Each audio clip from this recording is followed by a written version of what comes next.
Hello everyone, welcome back to my channel. In this video, I am going to teach you the use of present perfect tense. हाँ दोस्तों, आज हम बात करेंगे एक तीसरे टेंस के बारे में। प्रेजेंट का ही तीसरा टेंस है। मैंने बताया था प्रेजेंट के 4 टेंस होते हैं, present indefinite, present continuous, present perfect और प्रेजेंट परफेक्ट कॉन्टिन्यूस टेंस।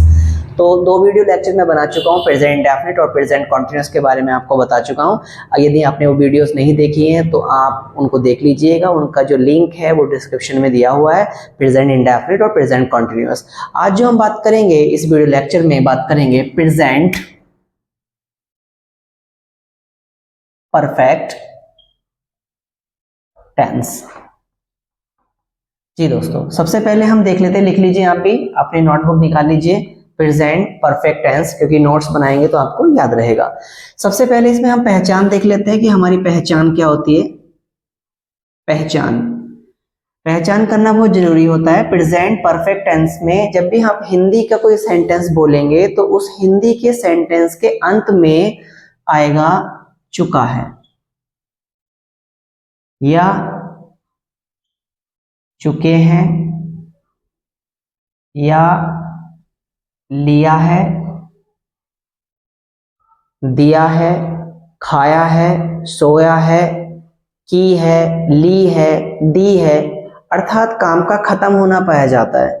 जैसे मम्मी ने खाना बना लिया है, या दूसरे शब्दों में कहेंगे माताजी खाना बना चुकी हैं। तो आपको घबराना नहीं है, लिया है, दिया है, चुका है, चुकी है, बात एक ही है। कुछ बच्चे बड़े कंफ्यूज आते हैं क्योंकि कभी कभी 2 सेंटेंस आ जाते हैं इसमें। फॉर एग्जाम्पल, मैंने खाना खा लिया है, अगर आप मैंने शब्द का यूज करते हैं तो उसमें एंड में आता है लिया है, और अगर आप मैं बोलते हैं तो मैं के साथ में फिर लिया है नहीं आएगा, फिर आएगा मैं खाना खा चुका हूँ, मैं खाना खा चुका हूँ, मैंने खाना खा लिया है, उन्होंने खाना खा लिया है, उन्होंने शब्द यूज कर रहे हैं तो आप लिया है यूज करते हैं, उन्होंने खाना खा लिया है। और दूसरे शब्दों में बोले तो बे खाना खा लिया है, ऐसे नहीं बोलते ना, बे खाना खा चुके हैं। तो आप इनमें थोड़ा सा कंफ्यूज मत होना।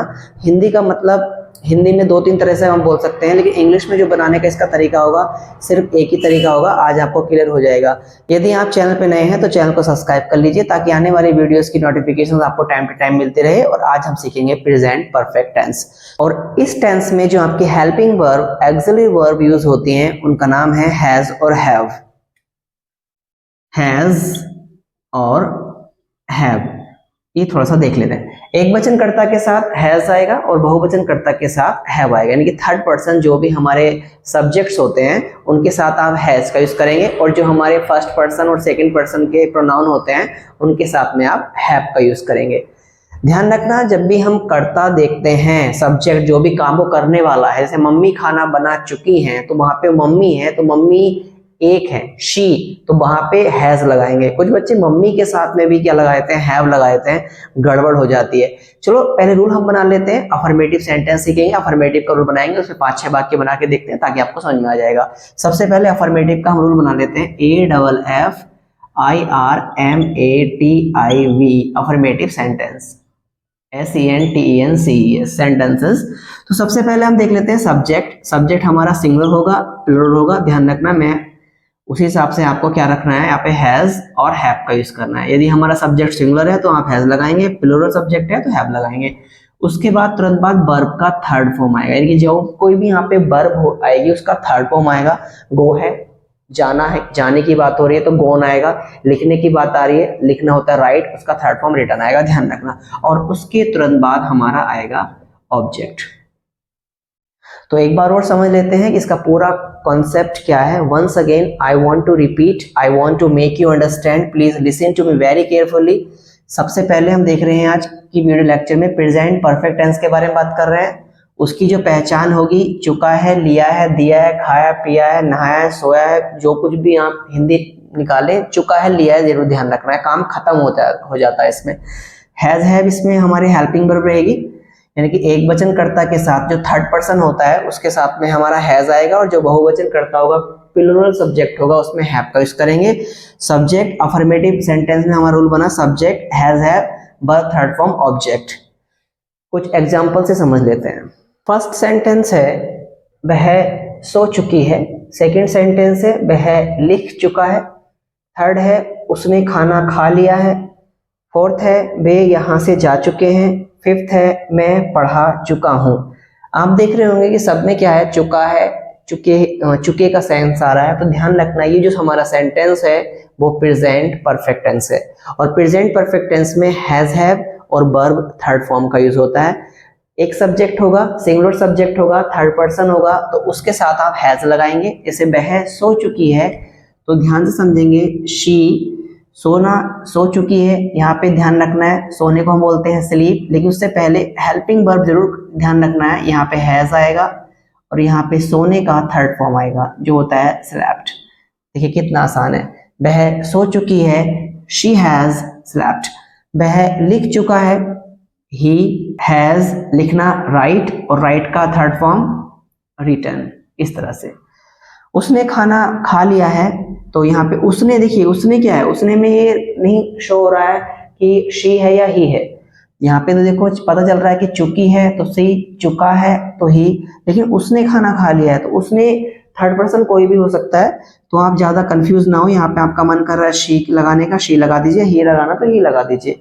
उसके तुरंत बाद आप लगाएंगे फिर हैज, खाना खा लिया है, खाना, तो खाना खाने को हम बोलते हैं ईट फूड, और ईट का जो थर्ड फॉर्म होता है ईटन और फूड। ये देखिए कितना आसान है, शी हैज ईटन फूड या ही हैज ईटन फूड। वे यहाँ से जा चुके हैं, मतलब वो यहाँ से चले गए हैं। सो दे, सबसे पहले यहाँ पे दे आएगा, और दे के साथ ध्यान रखना बहुत ज्यादा लोग हैं, बहुत सारों की बात हो रही है, बहुवचन हैव, और जाने को हम बोलते हैं गॉन। तो दे हैव गॉन, फिर यहाँ वो यहाँ से जा चुके हैं, यहाँ से की इंग्लिश होती है फ्रॉम हियर, वो यहाँ से जा चुके हैं।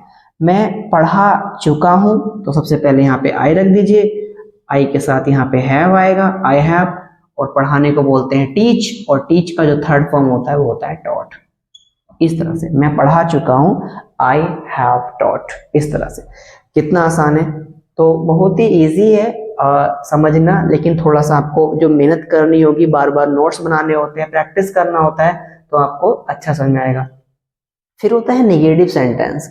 नेगेटिव सेंटेंस में सिर्फ हम नोट बढ़ा लेते हैं, रूल जैसा हमारा अफर्मेटिव का था वो वही रहेगा। सबसे पहले इसे हमने लिखा था सब्जेक्ट, ये आपका नेगेटिव सेंटेंस हो जाता है, नेगेटिव सेंटेंस। सबसे पहले सब्जेक्ट, उसके तुरंत बाद आप रखेंगे हैव, हैज, और तुरंत बाद नॉट बढ़ाएंगे। कभी नहीं होगा तो आप यहाँ पे नेवर लगाएंगे, NEVER। नेवर का मतलब होता है कभी नहीं। तो subject has, have, not, never. फिर यहाँ पे आपका वर्ब थर्ड फॉर्म रहेगा और प्लस ऑब्जेक्ट, ये इसका रोल रहेगा। कुछ एग्जाम्पल से देख लेते हैं। उसने अपना कार्य नहीं किया है, अब मैंने बताया था उसने, या तो शी रख दीजिए या ही रख दीजिए। शी हैज नॉट, ठीक है। करना, उसने अपना कार्य नहीं किया है, करना होता है डू, और डू का थर्ड फॉर्म क्या होता है डन। और शी के साथ अपने के लिए आप हर यूज करेंगे, और वर्क होता है काम, ठीक है। शी है, अगर यहाँ पे ही होता तो ही के साथ आप फिर यहाँ पे हिज रखते, HIS, his. He has not done his work. She है तो she has not done her work, उसने अपना कार्य नहीं किया है। सेकेंड है तुमने मेरी सहायता नहीं की है, तो तुमने you have not helped me. बताइए कितना आसान है। सबसे पहले हमने रखा यू करता, उसके बाद हैव, तुरंत बाद नॉट लगाया, ठीक है। उसके बाद हमने यहाँ पे हेल्प्ड थर्ड फॉर्म, ठीक है। उसके बाद में ऑब्जेक्ट मी। अब यहाँ पे होता तुमने मेरी कभी सहायता नहीं की है, कभी नहीं की है, तो यहाँ पे आप नेवर रख सकते हो। सिंपल है, आसान है। रानी ने खाना नहीं बनाया है, रानी ने खाना नहीं बनाया, यहाँ हमने कभी जोड़ दिया, यहाँ पे रानी ने कभी खाना नहीं बनाया है। तो सबसे पहले क्या ले लेंगे, रानी, रानी एक वचन है हैज, और कभी नहीं के लिए आता है नेवर, और बनाने को बोलते हैं कुक, थर्ड फॉर्म हो जाता है कुक्ड द फूड। कितना आसान है। रानी ने कभी खाना नहीं बनाया है, Rani has never cooked the food. उसने पत्र नहीं लिखा है, तो उसने मैंने बताया शी हो सकता है या ही हो सकता है। हैज नॉट, और लिखा होता है थर्ड फॉर्म लिखना, written. She has not written पत्र, अ लेटर, LETTER। इस तरह से तो कितना आसान है, नोट्स बनाते रहिए, अच्छे से समझते रहिए। और ये था निगेटिव सेंटेंस। नेक्स्ट है इंटेरोगेटिव सेंटेंस। जैसा कि मैंने आपको बताया था कि इंटेरोगेटिव सेंटेंस दो तरह के होते हैं। पहला सिंपल इंटेरोगेटिव सेंटेंस, जिन वाक्यों के शुरू में क्या शब्द आता है, क्या तुम लिख चुके हो, क्या तुम मेरी हेल्प कर चुके हो, यानी कि स्टार्टिंग में क्या शब्द होता है। तो मैंने आपको दो सेंटेंस में भी क्लियर कर दिया था, प्रेजेंट इंडेफिनिट टेंस में, प्रेजेंट कंटीन्यूअस टेंस में। जब भी क्या वाले वाक्य होते हैं तो उनकी जो हेल्पिंग वर्ब होती है सबसे स्टार्टिंग में आ जाती है अकॉर्डिंग टू सब्जेक्ट। जैसे कि यहाँ पे मैंने लिखा है, तो इंटेरोगेटिव का जो हमारा रूल बनेगा, क्या शब्द से शुरू होने वाले वाक्यों का जो रूल होगा, सबसे पहले हैज है, उसके तुरंत बाद सब्जेक्ट, वर्ब थर्ड फॉर्म और ऑब्जेक्ट और क्वेश्चन मार्क। यदि इसमें नॉट भी होता है तो आप नॉट यहाँ पे लगाएंगे, ठीक है। जैसे क्या वह खाना खा चुकी है, क्या वह सो चुकी है, क्या वह इंग्लिश बोल चुका है, तो इसकी इंग्लिश कैसे बनेगी? जैसे क्या वह यहाँ से जा चुकी है, क्या वह यहाँ से जा चुकी है, has she gone from here. क्या तुमने खाना खा लिया है, have you eaten the food. क्या तुमने खाना बना लिया है, have you cooked the food. इस तरह के सेंटेंस समझ में आ रहे होंगे आप लोगों को। क्या तुम एक पत्र लिख चुके हो, have you written a letter. क्या वह क्रिकेट खेल चुका है, हैज ही प्लेड क्रिकेट। तो बड़े आसान होते हैं, आसानी से आप इनको बना सकते हैं। लेकिन जो आपसे गलतियां होती हैं वो होती हैं डबल इंटेरोगेटिव सेंटेंस में। डबल इंटेरोगेटिव सेंटेंस जिन वाक्यों के शुरू में क्वेश्चन वर्ड आता है, इनमें जो स्टार्टिंग आप करेंगे वो क्वेश्चन वर्ड से करेंगे, यानी कि हिंदी के वाक्यों में तो बीच में आएगा, इसमें ध्यान रखना। वह कहाँ जा चुका है, तो यहाँ पे जो कहाँ की इंग्लिश है वो सबसे शुरू में आएगी, उसके बाद में हैज हैव रखेंगे, सब्जेक्ट रखेंगे, वर्ब थर्ड फॉर्म और ऑब्जेक्ट। यदि इसमें भी हमारा नोट होता है तो आप यहाँ पे लगाएंगे, मैं गोल बना रहा हूँ, ध्यान रखना। फिर आप हु का यूज करेंगे, नॉट पॉइंट मैंने लिख दिया है, जरूरी है, बच्चों से गलतियां होती हैं। हु का जो यूज होता है वो वाक्य में कर्ता को जानने के लिए होता है, सब्जेक्ट के जानने के लिए किया जाता है कि इस काम को किसने किया है। तो हु एक के लिए आएगा तो हैज होगा, बहुवचन के सेंस में आएगा तो हैव लगेगा, वर्ब थर्ड फॉर्म रहेगा, ऑब्जेक्ट रहेगा, ध्यान रखना। यहाँ पे भी नोट होगा तो यहाँ पे नोट आएगा। चेक कर लेते हैं, वह कहाँ जा चुका है, वह कहाँ जा चुका है। तो सबसे पहले आप कहाँ की इंग्लिश की लिखिए, वेयर। फिर वह है तो हैज ही, और जाना होता है गो, गो का थर्ड फॉर्म है गॉन। बताइए कितना आसान है, वेयर हैज ही गॉन। तुमने क्या लिखा है, समझ में नहीं आ रहा क्या लिखा है, क्या लिख चुके हो आप, तो सबसे पहले आएगा व्हाट, क्या के लिए, तुमने है तो तुमने के साथ हमने बताया था आपको यहाँ पे हैव आएगा, यू के साथ में हैव यू, और लिखना रिटर्न क्वेश्चन मार्क। यहाँ किसने, सॉरी, तुमने क्या लिखा है, व्हाट हैव यू रिटन, आसानी से बना सकते हैं। यह है किसने तोड़ा है, तोड़ने को हम बोलते हैं ब्रेक। अब यहाँ पे यह पता नहीं चल रहा किसने तोड़ा है तो हम हु का यूज करेंगे। तो सबसे पहले आ जाएगा हु, एक के बारे में बात हो रही है, किसने तोड़ा है, हु हैज, और तोड़ने को बोलते हैं ब्रेक, और ब्रेक का third form broken, BROKEN broken, और यह है के लिए आप दिस लगा सकते हैं, हु हैज ब्रोकन दिस। कितने प्रश्न हल किए हैं, तुमने कितने प्रश्न हल किए हैं। तो यहाँ पे कितने प्रश्न, सबसे पहले हमारा क्वेश्चन वर्ड बनेगा, how many questions, QUESTIONS, how many questions तुमने हल किए हैं। तो तुमने किए हैं तो यहाँ पे हैव आएगा, हैव यू, और हल करने को बोलते हैं सोल्व। तो सोल्व का जो हमारा थर्ड फॉर्म होगा वो सोल्व हो जाएगा। तो आसानी से आप बना सकते हैं, how many questions have you solved. तो उसने क्या खरीदा है, उसने क्या खरीदा है, तो सबसे पहले आ जाएगा व्हाट, मैम है, खरीदा है या लड़का है, उसने क्या खरीदा है, तो यहाँ पे हम हैज शी ले लेते हैं, लड़का है तो ही ले लेंगे, और खरीदा तो बाय होता है, बाय का सेकेंड फॉर्म बॉट हो जाता है, और क्वेश्चन मार्क।